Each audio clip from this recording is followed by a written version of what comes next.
Hey everybody, this video is to share information about the National Youth Gathering, which is coming up this summer of July 2022 in Houston, Texas. We're excited to be taking a group from Calvary to this event. And this video is to walk through a little bit of the National Youth Gathering information packet.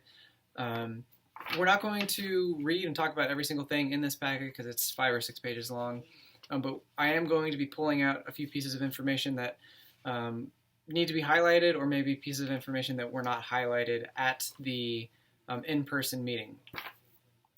So hopefully you found this packet attached to the email or the Facebook post or wherever you're finding this video. If not, please contact me. I'll be sure to send this packet because this packet includes on the very last page the registration form for the gathering. All right, so let's dive in. Please contact me with any questions if there is something that I missed or a question that I did not answer. When is the gathering? It's Saturday, July 9th through Wednesday, July 13th. That's this coming summer, July 22. Our group is going to leave a day early and leave a day late. That just makes travel much easier because everybody's going to be at the airport. Everybody's going to be coming in and out of the city.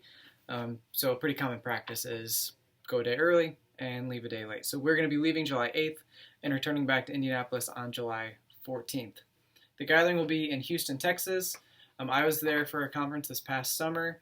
I think it's going to be a great site. People are very, very friendly, very kind. I felt very safe there. The convention center was nice. Everything I think it's going to be a great place for us to be. So what is the National Youth Gathering? The National Youth Gathering is something that takes place every 3 years where youth groups from all over the country come together for a week of study and learning and praise and service. And typical day at the gathering goes something like this. You wake up pretty early and you go to Bible study first thing, and you spend an hour or so at Bible study. That usually takes place in like the ballroom of whichever hotel you stay in. After Bible study, you go to your different sessions for the day. There are 3 kind of session times, and so you get to pick 3 different speakers or topics that you want to go hear about. That's one of the things that the kids have a whole bunch of choice about who they want to see, when do they want to see, because most speakers present their topic multiple times throughout the week. So the kids have freedom over that. That all happens at the convention center. The convention center, pretty much all of Houston is just going to be packed with Lutheran high school students and adult leaders. So I know a lot of people get scared of this idea of 20,000 kids in a city on their own, but like we kind of take over the city. There's never been a time in a gathering when I've been like, ooh, I don't feel safe here, because you're always surrounded by people from the gathering. So that's the afternoon, going to different speakers. In the evening, we go to the mass event, which is going to be at Minute Maid Park, where the Houston Astros play, and that's usually about 2 hours. It's like a Christian concert mixed with church, I guess. This is where everybody's together, and they have different speakers who come out. They've got just an awesome praise band that plays. The mass events are typically my favorite part of the day. It's just very high energy. It's a lot of fun.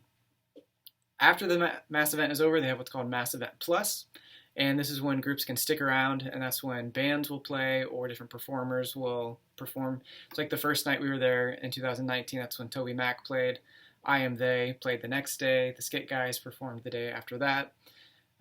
After this is kind of when like the official day ends, and then our group goes back to the hotel, and the kids kind of process and they share what their highs and their lows, and then you go to bed, and then you wake up a few hours later and you do it all over again.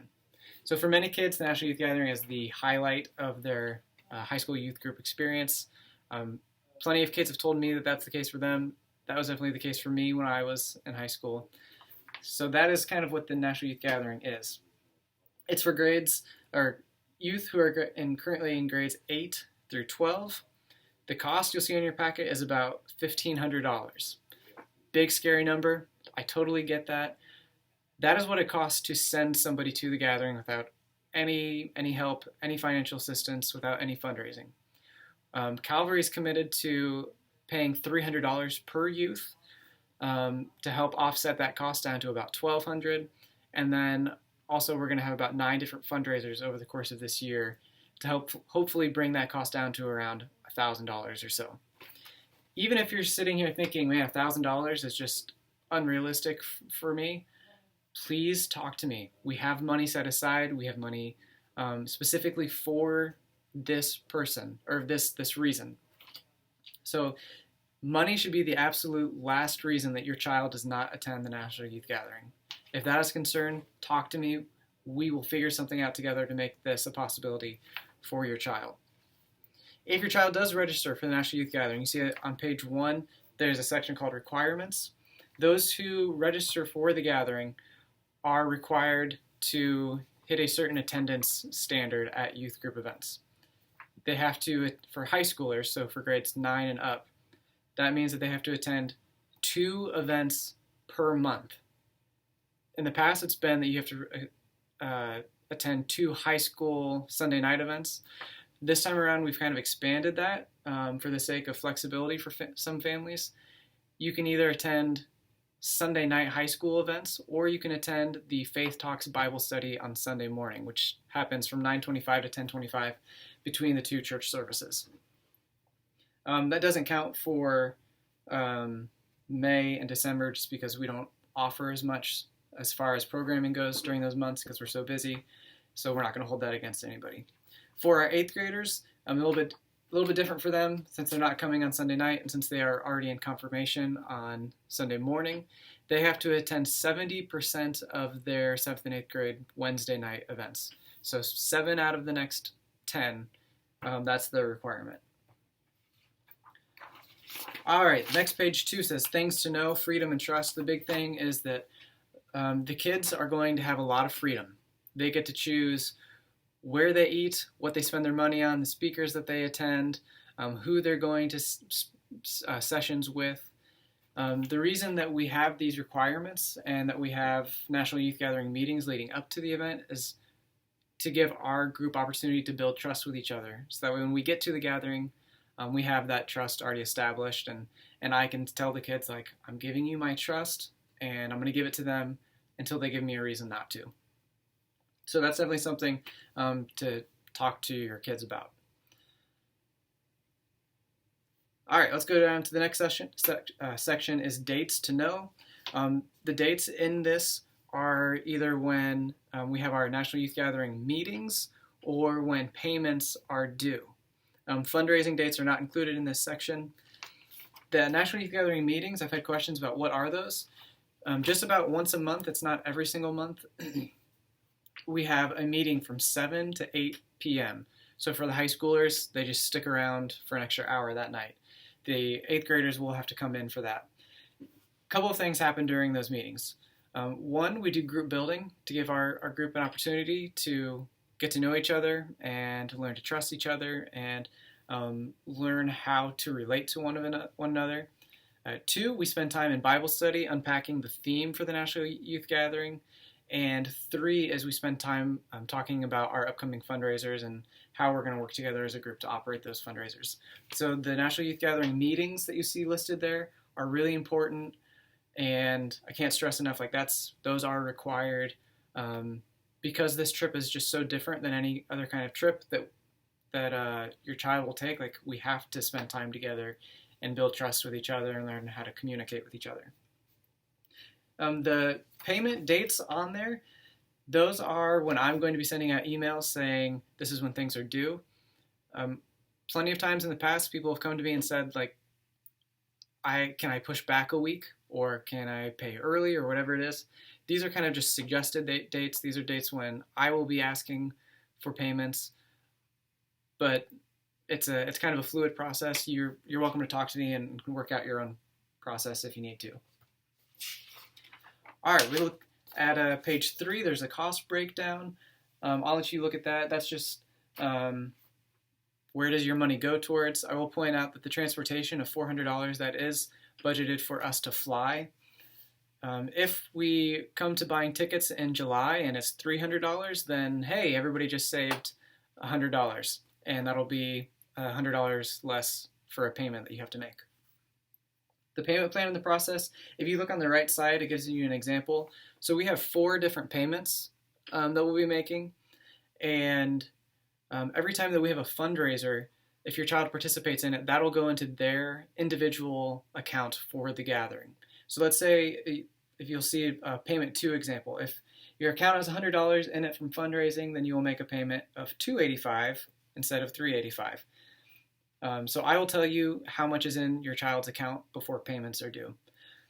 Also, I can't emphasize this enough, payments should be submitted either directly to me or to the church office. Please do not put them in the offering plate on Sunday morning, because that money will not get credited to your child's account, and that money will be used for something else. So please give your payments directly to me or bring them directly to the church office.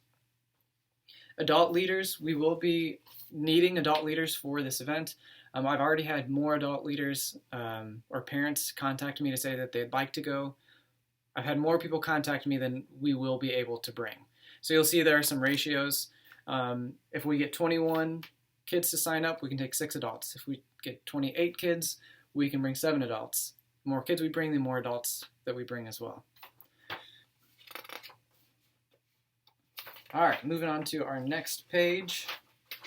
Page 4 is all of our fundraisers. If there are dates listed, I would put those in your calendar.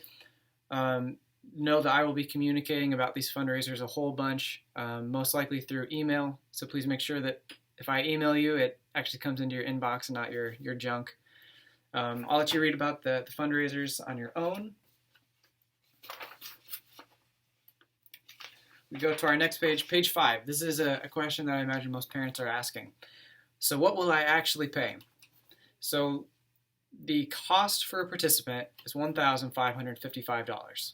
When you register for the gathering and you commit to these 2 events per month, or for the 8th graders, their commitment, then Calvary then commits to putting $300 directly into your child's account. So right away, when you sign up, you have $300 put into your account. So you go from $1,500 to $1,255. The average amount fundraised in 2019 by the 19 kids who went was about $200. So if your child meets the average, then they're going to have another $200 in fundraising, which brings their account down to $1,055. Again, that's just estimated.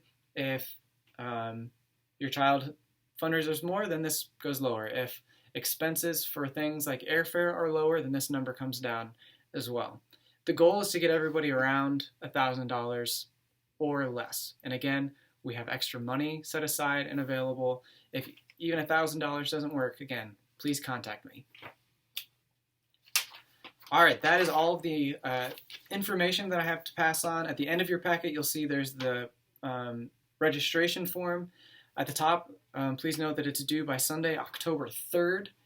That'll also be the day that we have our first NYG meeting.